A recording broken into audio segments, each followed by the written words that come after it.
Dan itulah kenapa mereka disebut maya atau ilusi. Karena pada dasarnya, dimensi astral masih merupakan dimensi fisikal, serta memberikan akses pada kita untuk memperoleh data atau informasi semesta antara dimensi yang terdefinisikan menuju yang tak terdefinisikan. Kalian pun bisa mencicipi pengalaman ini. Dan inilah ruang operasi sistem kita. Dan pada jalur inilah tantangan utama kita dalam upaya mempertemukan kembali energi ilahi dan kesadaran murni. Sobat bijak, kalau manusia bisa menciptakan teknologi-teknologi canggih seperti komputer yang tersusun dari hardware, software, juga energi sebagai daya pengoperasiannya, bahkan sekarang manusia juga sudah bisa menciptakan AI, maka tentu kita tidak perlu heran dengan apa yang bisa diciptakan Yang Maha Kuasa. Maksudku adalah, apa yang bisa diciptakan manusia tiada lain hanyalah replika dari apa yang diciptakan Yang Maha Kuasa. Dan kita manusia adalah salah satu teknologi ciptaan Sang Pencipta. Iya kan? Karena itu, kita pun sebenarnya tersusun dari beberapa aspek yang menjadi satu kesatuan. Kalau dalam ajaran Weda, khususnya dalam salah satu kitab Upanishad, susunan ini disebut Panca Maya Kosha, yang lebih praktis diartikan sebagai 5 lapisan badan. Tapi kalau secara harfiah, Panca ini berarti 5, Maya berarti selubung ilusif, dan Kosha berarti lapisan. Maka Panca Maya Kosha dapat kita pahami sebagai 5 lapisan yang menyelubungi diri dan bersifat ilusif. Disebut ilusif karena kelima lapisan ini bukanlah realitas diri yang sejati, melainkan karena menurunnya level kesadaran. Sebagaimana yang aku ceritakan di konten sebelumnya, manusia terlahir lupa akan kesejatiannya dan mengira bahwa dirinya adalah salah satu dari 5 lapisan ini, yang mana hampir semua orang menganggap bahwa dirinya adalah raga atau jiwa. Dan itulah kenapa orang-orang bijak yang bisa melihat kebenaran ini menyatakan bahwa kehidupan fana ini sebenarnya hanyalah ilusi.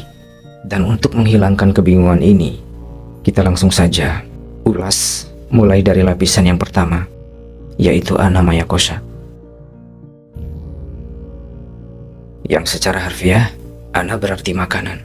Ini merujuk pada badan fisikal kita, yang merupakan lapisan badan kita yang paling padat atau kasar. Dan lapisan ini adalah hardware kita.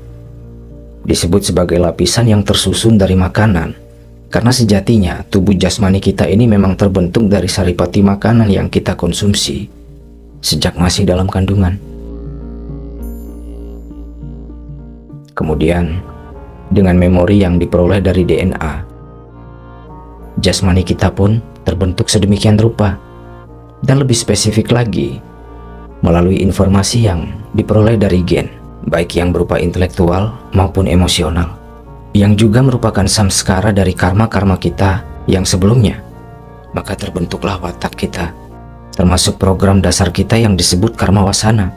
Dan susunan memori yang terdiri dari beragam informasi inilah yang merupakan lapisan berikutnya yang disebut Mano Maya Kosha. Kalau secara harfiah, Mano berasal dari kata manas atau manah, yang bisa kita artikan sebagai gudang memori, karena di dalamnya berisi beragam data atau informasi-informasi. Dan karena lapisan ini menyebabkan terbentuknya program atau pola watak kita, maka Mano Maya Kosha juga biasa disebut sebagai badan mental. Dan ini merupakan lapisan badan yang lebih halus. Sobat bijak, sebenarnya ada banyak hal yang bisa kita bahas terkait lapisan badan yang satu ini. Tapi karena konteks kita kali ini adalah energi, maka Mano Maya Kosha kita lanjut lagi lain kali. Yang jelas, sampai di sini kita sudah bisa pahami bahwa baik badan fisikal maupun badan mental bukanlah diri kita yang sebenarnya. Dan itulah kenapa mereka disebut maya atau ilusi.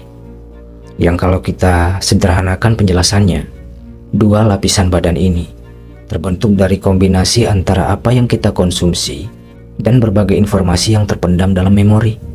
Kemudian, untuk lapisan berikutnya disebut Prana Maya Kosha, yang mana prana secara definisi kita sudah bahas pada konten sebelumnya. Dan inilah yang akan kita ulas lebih dalam sebentar lagi. Tapi sebelumnya, kita lompat dulu pada lapisan berikutnya, yaitu Vijnana Maya Kosha. Yang mana Vijnana secara harfiah berasal dari dua unsur kata, yaitu Wisesa dan Gnana. Wisesa dapat diartikan khusus atau unik, sedangkan Gnana merujuk pada segala bentuk pengetahuan atau informasi yang bisa kita serap melalui panca indera, yaitu penglihat, pengendus, pendengar, perasa, dan peraba, baik yang dalam bentuk fisikal maupun yang dalam bentuk astral.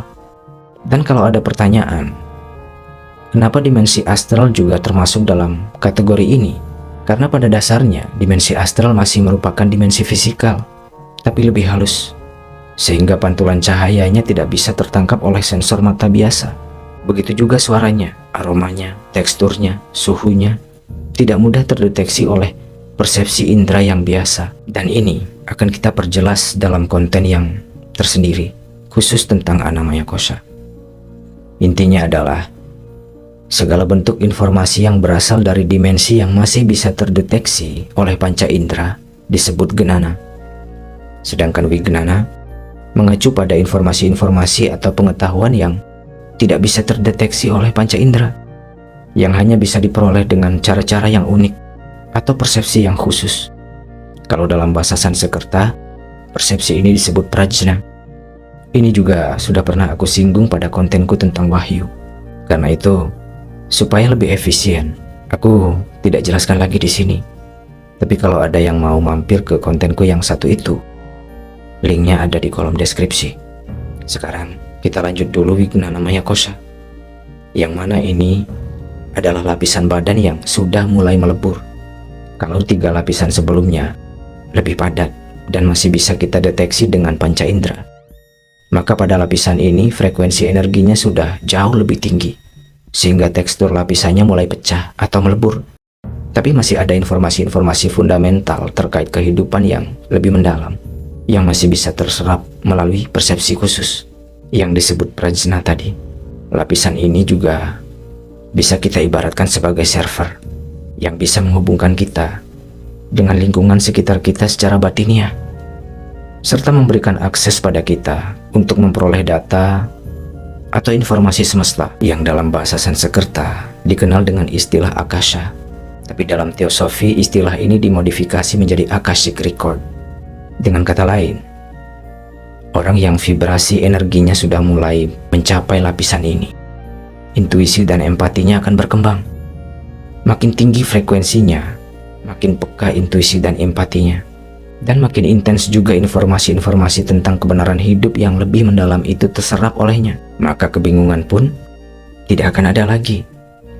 Walaupun bukan berarti dia tiba-tiba jadi orang yang serba tahu dan serba bisa, tapi setidaknya dia memiliki pandangan yang lebih jelas tentang kehidupan dan tujuan hidupnya.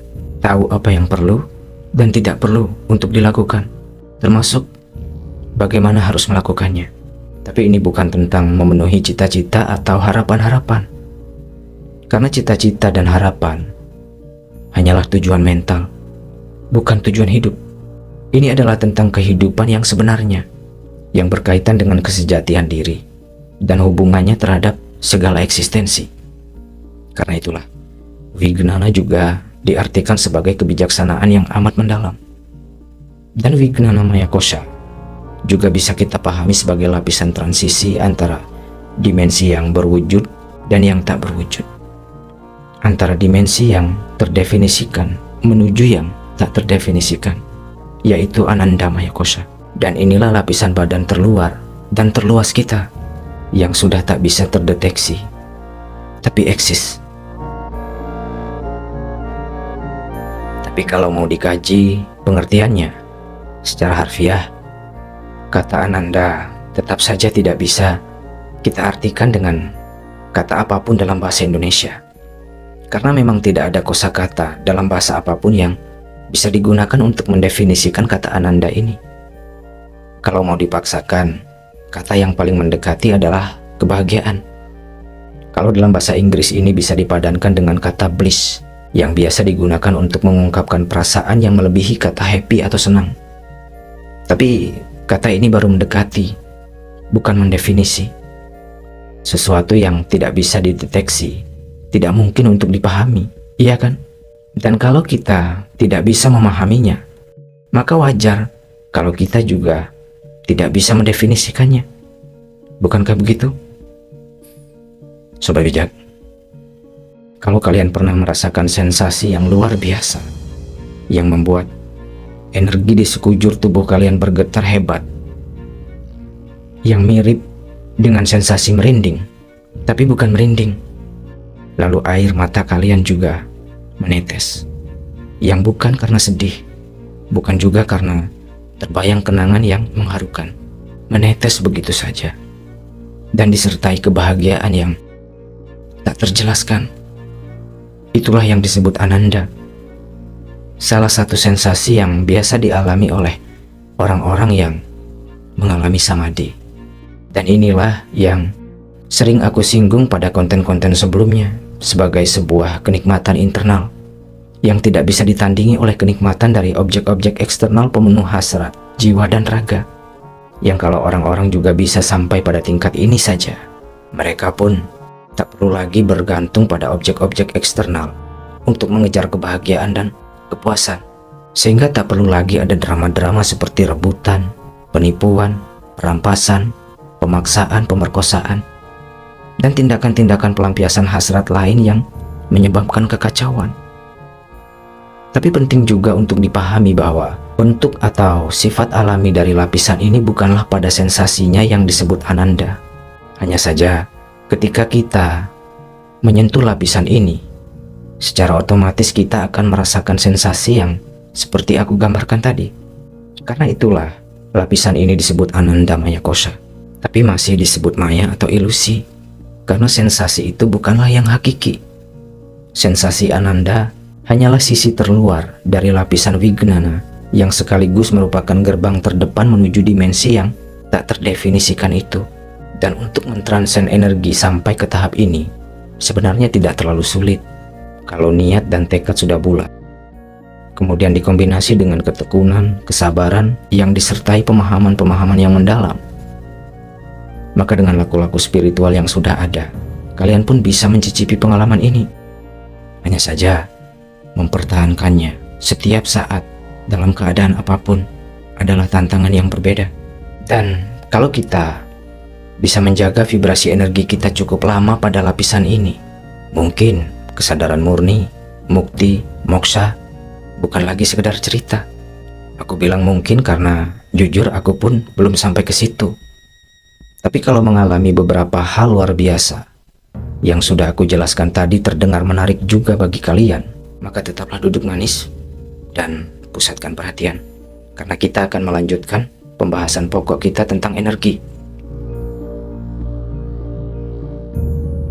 Dan inilah ruang operasi sistem kita yang merupakan pondasi kita dalam membangun mutu fisikal dan mental kita. Dan kita juga bisa memperbaiki struktur karma kita, yang dengan kata lain merubah kecenderungan nasib kita. Dan melalui lapisan ini kita juga bisa mentransen kesadaran kita dari yang tadinya sebatas jiwa dan raga menjadi kesadaran yang lebih mendekat pada kesejatian diri, yang lebih peka terhadap dimensi-dimensi kerohanian atau keilahian. Sobat bijak, sekarang kita bahas lebih dalam tentang prana maya kosha. Disebut begitu bukan berarti lapisan ini terbentuk oleh energi prana saja. Lapisan ini tersusun oleh ribuan nadi atau jalur energi transendental yang memiliki 3 jalur pokok yang disebut ida, pinggala, dan susumna. Dan ketiga jalur ini letaknya segaris dengan tulang belakang, mulai dari ujung terbawah yang kita kenal sebagai tulang ekor hingga ke puncak tengkorak yang disebut ubun-ubun. Jalur ida ada di sisi kiri yang merupakan jalur feminin, sedangkan pinggala ada di sisi kanan yang merupakan jalur maskulin. Kedua jalur ini adalah jalur kundalini, sedangkan susumna nadi ada di tengah-tengah, dan inilah jalur sakti. Dan pada jalur inilah tantangan utama kita dalam upaya mempertemukan kembali sakti dan siwa atau energi ilahi dan kesadaran murni. Karena ribuan jalur nadi yang aku sebut tadi tersusun dengan sangat rumit, saling bertemu satu sama lain, dan membentuk simpul-simpul yang disebut cakra. Dan jumlahnya ratusan, tapi yang paling diperhitungkan jumlahnya ada 114 cakra. 2 di antaranya terdapat di luar jasmani kita, sedangkan yang 112 ada di dalam. Tapi bukan berarti kalau kita bedah badan ini, kita akan menemukan nadi-nadi dan cakra-cakra itu. Tidak. Karena meskipun merupakan satu kesatuan yang saling mempengaruhi, dimensinya sudah berbeda dan tidak bisa dilihat secara kasat mata. Kemudian, dari ke-112 cakra itu, jalurnya lebih mengerucut lagi hingga membentuk 7 simpul cakra yang lebih besar dan sekaligus menjadi cakra-cakra utama yang letaknya bertepatan dengan jalur susumna. Sayangnya, karena kita terlahir dengan keadaan cakra yang kisut, jalur susumna pun otomatis tersumbat, atau yang dalam istilah lain disebut tersegel. Maka ketujuh cakra inilah yang menjadi hambatan bagi sakti untuk bisa naik mencapai Shiva, dan adalah tanggung jawab kita sebagai pemilik lapisan badan ini untuk senantiasa berupaya agar cakra-cakra itu bisa mengembang, sehingga jalur susumna pun jadi lebih terbuka dan memuluskan perjalanan sakti menuju Shiva. Dan inilah gambaran perjalanan spiritual yang sesungguhnya, yaitu untuk menuntun dan membuka jalan bagi energi ilahi yang mengendap pada cakra muladhara agar bisa kembali menyatu dengan kesadaran murni yang bersemayam pada cakra sahasrara. Dan gejolak dari proses ini telah sangat indah dan menakjubkan, termanifestasi dalam kisah Shiva Sakti yang tertuang dalam kitab Shiva Purana, yang tidak mungkin bisa aku ceritakan secara lengkap di sini. Intinya, nadi-nadi yang tersusun sedemikian rupa yang membentuk simpul-simpul cakra itulah yang disebut Pranamaya Kosha atau badan energi. Karena melalui jalur-jalur nadi inilah nutrisi energi yang disebut prana itu mengalir untuk mengaktifasi cakra guna mengoperasikan keseluruhan sistem kita agar kita bisa tetap hidup selayaknya.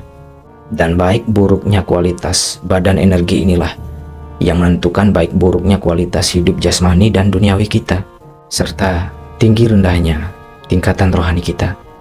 Kuncinya adalah kemampuan kita dalam mengoptimalkan asupan satwika prana atau prana yang berkualitas satwa.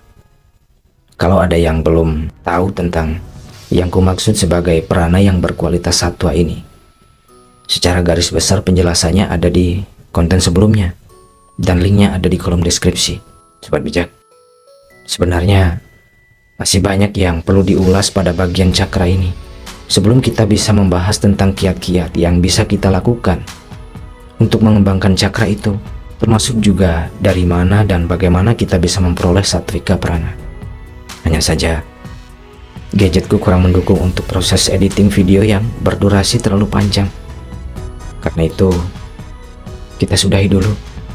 Terima kasih sudah menyimak dan sampai jumpa.